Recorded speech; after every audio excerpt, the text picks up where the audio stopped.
अस्सलामुअलैकुम एवरीवन। तो मुरब्बे क्या हमारी दादियाँ और नानियाँ ही बना सकती हैं? हम नहीं बना सकते? हम यही सोचते हैं ना हमेशा। लेकिन आज इस मिथ को हम तोड़ेंगे और बनाएंगे मज़ेदार से आंवले का मुरब्बा। तो यहाँ पर मैं ली हूँ हाफ़ केजी आंवला। आंवलों को हमें अच्छे से वॉश कर लेना है। उसके बाद से एक किचन टॉवल पर फैला के इसे अच्छे से पोंछ लेना है। जब तक पानी ना खुश्क हो जाए तब तक हम इसे पोंछेंगे। एक बार जब आंवले खुश्क हो जाएंगे तब एक टिश्यू पेपर की मदद से हम इसे अच्छे से पोंछकर और एक बाउल में रखते जाएंगे। आंवलों में बिल्कुल पानी नहीं होने चाहिए, आंवले बिल्कुल खुश्क होने चाहिए। फिर यहाँ पर हम तैयार कर लेते हैं एक स्टीमर। तो एक पॉट में हम इस तरह से पानी डालेंगे और उसमें बॉयल आने देंगे। जब बॉयल आ जाए पानी में तब हम इस तरह से रखेंगे इस पर एक छेद वाली जाली स्ट्रेनर। फिर हम उस पर जो है वो सारे आंवले रख के और इसे हम कवर कर देंगे। और इन आंवलों को जो है हमें 15 मिनट के लिए बिल्कुल लो फ्लेम पर स्टीम करना है। और बहुत सारे लोग जो है इसे बॉईल भी करते हैं। तो अगर आपको इसे बॉईल करना है तो खौलते हुए पानी में सिर्फ 10 मिनट के लिए हम इसे बॉईल करेंगे। 10 मिनट से ज़्यादा हम इसे बॉईल नहीं करेंगे। इन आंवलों को अगर आपने ज़्यादा देर के लिए स्टीम या बॉईल कर दिया तो ये आंवले जो है वो बहुत सॉफ्ट हो जाएंगे। हमें इसे इतना नहीं पकाना है, हमें सिर्फ इसे स्टीम इतना देना है कि इसकी ऊपर की लेयर है आंवलों की वो सॉफ्ट हो जाए। तो सिर्फ हम इसे 15 मिनट के लिए हम जो है इसे स्टीम करेंगे। तो यहाँ पर 15 मिनट हो गए हैं और आंवलों की जो ऊपर की लेयर है वो भी सॉफ्ट हो गई है। तो अब हम गैस की फ्लेम ऑफ कर देंगे और इसे जो है हम इस तरह से एक प्लेट में निकाल लेंगे। और फिर हम इसे क्या करेंगे, टिश्यू पेपर से अच्छे से पोंछ लेंगे। पानी बिल्कुल नहीं होना चाहिए, एकदम अच्छे से हम इसे जो है वो पोंछ लेंगे। अब बारी आती है हाथों को थका देने वाले स्टेप की। तो यहाँ पर एक आंवला लेंगे हम और इसे इस तरह से फोक की मदद से हमें प्रिक करते जाना है। हाँ, ये वाला स्टेप जो है वो थोड़ा मुश्किल है, लेकिन जब आपके आंवले के मुरब्बे बनकर तैयार होंगे ना तो आप इसके रिज़ल्ट से खुश हो जाएंगे। अच्छा, बहुत सारे लोग जो हैं वो आंवलों को बिना स्टीम किए या बिना बॉईल किए ही उसे इस तरह से प्रिक करते हैं, तो वो बहुत मुश्किल होता है। तो जब हम आंवले को स्टीम कर लेते हैं तो ये बहुत आसानी से प्रिक होते हैं। तो इसीलिए ये जो स्टेप है वो ज़रूरी है, आप स्टीम करके इसे प्रिक करिए, बहुत आसानी से जो है वो आंवले प्रिक होंगे।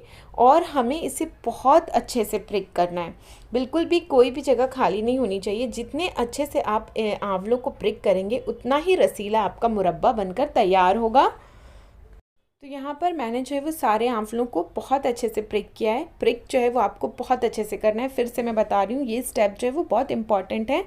उसके बाद से इन आंवलों को जो है हमें फ़ैन के नीचे 1 घंटे के लिए ऐसे ही छोड़ देना है, ताकि जो ये आंवले हैं वो अच्छे से सूख जाएँ। तो 1 घंटे के लिए हम इसे ऐसे ही फ़ैन के नीचे रख देंगे। तो यहाँ पर 1 घंटे हो गए हैं, आंवले जो है वो बहुत अच्छे से सूखे हैं, बिल्कुल भी इनमें मॉइस्चर नहीं है।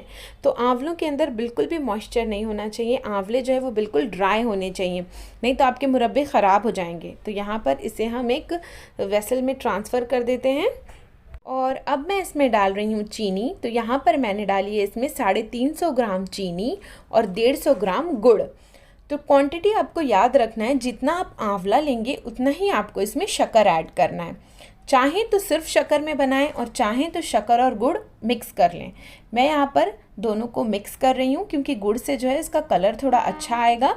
तो वेसल छोटा है तो मैं इसे एक बड़े वेसल में ट्रांसफ़र कर लेती हूँ। याद रखिए 350 ग्राम चीनी ली है मैंने और 150 ग्राम गुड़ लिया है।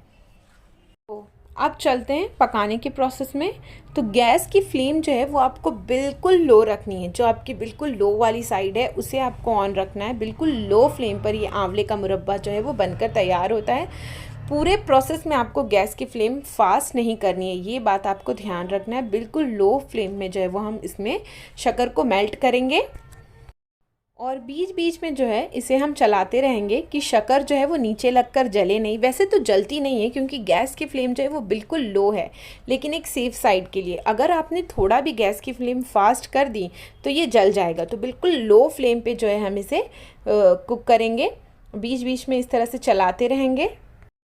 तो 10 से 15 मिनट के बाद जो है वो चीनी मेल्ट होना शुरू होगी। तो यहाँ पर देख सकते हैं आप लोग, गुड़ और चीनी जो है वो आपस में मिक्स हो गए।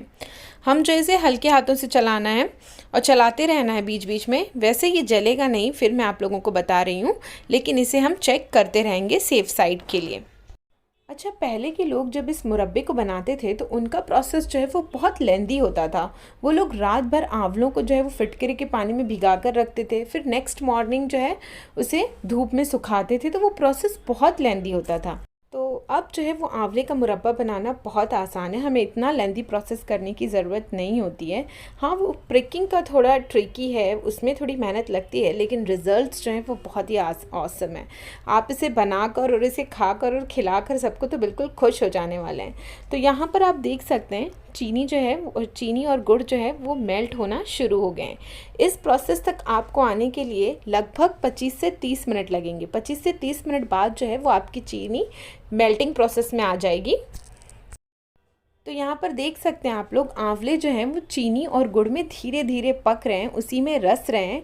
तो ये जो सारा प्रोसेस है वो मैं फिर से रिमाइंड करवा रही हूँ आप लोगों को, बिल्कुल लो फ्लेम पे होगा। गैस की फ्लेम हाई नहीं करना है, वरना आपकी जो चाशनी है वो जल जाएगी। ये जो आंवले हैं इसी चाशनी में पकते हुए रसीले बनकर तैयार होंगे। तो यहाँ पर चीनी और गुड़ जो है वो आपस में मिल गए हैं इस तरह से। बहुत ही अच्छी सी जो हमारी चाशनी है वो रेडी हो रही है। अब हम इसे कवर कर देते हैं। तो थोड़ी देर बाद हम इसके लिड हटा के चेक कर लेते हैं। तो यहाँ पर देख सकते हैं आप लोग, चाशनी जो है वो कितनी अच्छी सी रेडी हो गई है। हमने इसमें पानी बिल्कुल भी नहीं डाला है। ये जो सारी चाशनी है वो शक्कर और गुड़ मेल्ट होकर तैयार हुई है। तो यहाँ पर देख सकते हैं मुरब्बे जो हैं वो कितने टेम्पटिंग लग रहे हैं, धीरे धीरे उसी में पक रहे हैं। तो यहाँ पर आप इनका कलर चेक करिए, गुड़ की वजह से इतना प्यारा कलर आता है मुरब्बों में। तो अब जो हम इसमें कुछ स्पाइसेस डाल देते हैं। मैं इसमें डाल रही हूँ 4 से 5 छोटी इलायची क्रश की हुई। ये ऑप्शनल है, आप चाहें तो डालें, ना चाहें तो ना डालें। फिर हम इसमें डालेंगे दालचीनी, एक टुकड़ा दालचीनी का। और मीठे को बैलेंस करने के लिए हम इसमें डालेंगे ½ टीस्पून काला नमक। और साथ ही हम इसमें डालेंगे ½ टीस्पून सौंठ पाउडर, यानी सूखी हुई अदरक का पाउडर, ड्राई जिंजर पाउडर हम इसमें ऐड करेंगे। तो यहाँ पर देख सकते हैं इसकी चाशनी जो है वो कितनी अच्छी सी बनकर तैयार हुई है। तो चाशनी जो है वो थोड़ी सी पतली है। अब हम इसे थोड़ा सा और गाढ़ा होने तक कवर करके पका लेंगे। और अब जो हम वो थोड़ी देर बाद इसे चेक कर लेते हैं। तो यहाँ पर देख सकते हैं हमारा आंवले का मुरब्बा जो है वो कितना अच्छा बना है। तो यहाँ पर जब आंवला खुलने लगे इस तरह से, तो समझ जाइए कि आपका मुरब्बा जो है वो बनकर तैयार हो गया है। तो अब जो है हम गैस की फ्लेम बंद कर देते हैं। अब हम चाशनी को चेक कर लेते हैं। तो चाशनी में जब एक तार बनने लगे, इसका मतलब जो है हमारा मुरब्बा परफेक्ट बना है, चाशनी परफेक्ट बनी है। इससे ज़्यादा हम इसे पकाएंगे तब चाशनी जमने लगेगी। तब हम गैस की फ्लेम ऑफ कर देंगे और हम इसे कवर कर देंगे। इसे हमें ढक्कन से कवर नहीं करना है, इस तरह से एक स्ट्रेनर से कवर करना है। अगर हम इसे ढक्कन से कवर करेंगे तो इसमें स्टीम बनेगी, जिससे पानी रिलीज़ होगा और हमारा मुरब्बा जिससे ख़राब हो जाएगा। फिर हम इस मुरब्बे को ज़्यादा दिन तक स्टोर नहीं कर पाएंगे। इसीलिए हम इसे इस तरह से स्ट्रेनर से कवर करेंगे। अगर आपके पास ये स्ट्रेनर नहीं है तो आप ढक्कन को थोड़ा सा खुला रखें, पूरा कवर ना करें, स्टीम ना बनने दें। अब इस मुरब्बे को जो है हम 4-5 घंटे के लिए ऐसे ही रख देंगे, ठंडा होने देंगे। तो लीजिए, हमारा बहुत ही टेस्टी आंवले का मुरब्बा बनकर तैयार हो चुका है, जो हम सोचते थे कि सिर्फ हमारी दादी, नानी या मम्मी बना सकती हैं। तो इतना टेस्टी मुरब्बा जो है वो आप भी बना सकते हैं। तो जाइए जल्दी से ट्राई कीजिए। और जो इसकी चाशनी है वो बिल्कुल शहद की तरह बनकर तैयार होती है। और जो इसके फ्लेवर्स हैं, जो इसमें हमने इसके फ्लेवर्स डाले हैं, उससे तो इसमें 4 चांद लग जाते हैं। इसकी खटास, मिठास सब बैलेंस्ड होती है। तो यहाँ पर देख सकते हैं आप लोग, रसगुल्ले जैसे रसीले जो हैं वो आंवले के मुरब्बे तैयार हुए हैं। इतने रसीले ये मुरब्बे बनते हैं कि आप इसे खाएंगे ना और सबको खिलाएंगे ना, तो किसी को यकीन ही नहीं आएगा कि आपने इसे जो है वो घर पर इतनी आसानी से बना लिया है। और अगर आप इन मुरब्बों को स्टोर करना चाहते हैं तो कांच की बॉटल में इसे स्टोर करें। इससे जो है वो मुरब्बे ख़राब नहीं होते, ज़्यादा दिन तक चलते हैं। तो कांच की बॉटल को जो है वो अच्छे से धोकर, पोंछकर और उसे धूप में सुखा लें। उसमें बिल्कुल भी मॉइस्चर नहीं होना चाहिए, वरना आपके मुरब्बे जो हैं वो ख़राब हो जाएंगे। और आप इसे आसानी से स्टोर कर सकते हैं। फ्रिज में ना रखें, इसे बाहर ही स्टोर करें। और आंवले के मुरब्बे की ये रेसिपी अगर आप लोगों को पसंद आई है तो इसे लाइक करें, शेयर करें और सब्सक्राइब कर दें।